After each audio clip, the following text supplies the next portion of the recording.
Bapak, Ibu, dan saudara-saudara yang dikasihi Tuhan, tepat pada hari ini, saudara-saudara kita yang beragama Muslim merayakan Hari Raya Idul Fitri, Hari Kemenangan. Selama 1 bulan penuh lamanya mereka melakukan ibadah puasa dalam rangka mensyukuri hikmat, belajar menjadi pribadi yang bertakwa, belajar menahan nafsu, melatih keimanan, serta mendekatkan diri kepada Tuhan. Ini merupakan bentuk ibadah yang sangat luar biasa, Bapak Ibu.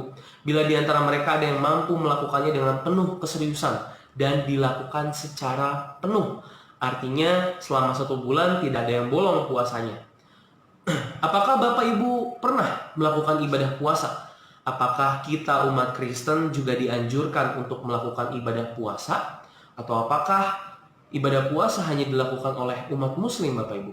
Pada malam hari ini, berdasarkan pembacaan kita dari Yoel, pasalnya yang pertama, ayat yang ke-13 sampai dengan yang ke-20, kita diperlihatkan tentang bagaimana umat Israel juga melakukan ibadah puasa. Ibadah puasa yang merupakan bagian dari seruan Yoel tentang apa-apa saja yang sekiranya harus dilakukan oleh seluruh umat ketika berhadapan dengan bencana. Menurut seruan Yoel, kita memahami bahwa dalam menghadapi bencana, kita bukan sekedar dianjurkan untuk menghadapi dengan sepenuh hati dan dengan penuh kesabaran, melainkan juga senantiasa berharap kepada Tuhan.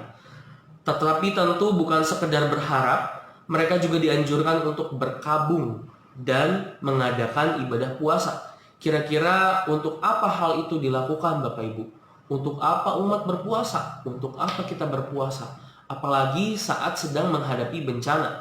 Bukankah justru ketika kita berpuasa di tengah-tengah bencana, kita malah menyiksa diri kita sendiri?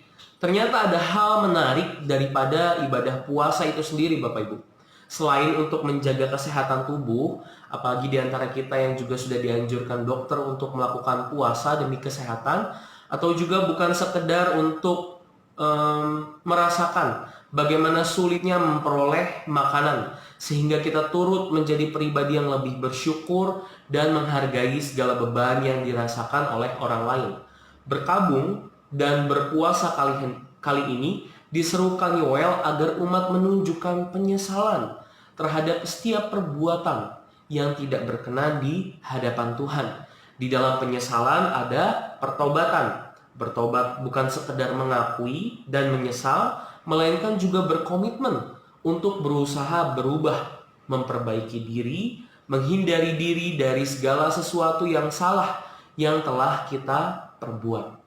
Umat diajak untuk merendahkan diri di hadapan Tuhan, berharap dan berdoa untuk pertolongan Tuhan, tetapi juga dibarengi dengan penyesalan serta pertobatan dan berpuasa. Saya tidak secara langsung mau mengatakan bahwa pandemi yang kita hadapi pada saat ini adalah merupakan bentuk murka Tuhan terhadap Bapak Ibu atau bahkan saudara-saudara, karena masing-masing pribadi kita mengetahui setiap bentuk dan seberapa besar dosa yang kita lakukan.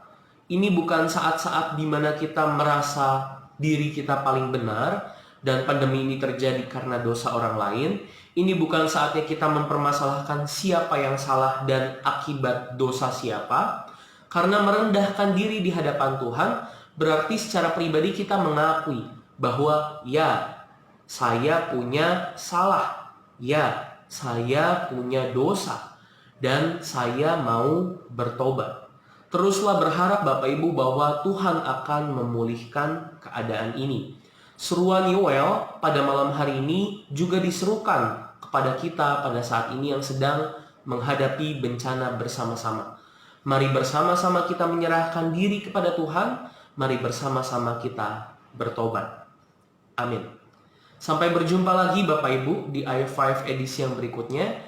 Tetap jaga kesehatan, tetap semangat, dekatkan diri kita kepada Tuhan. Tuhan Yesus memberkati kita.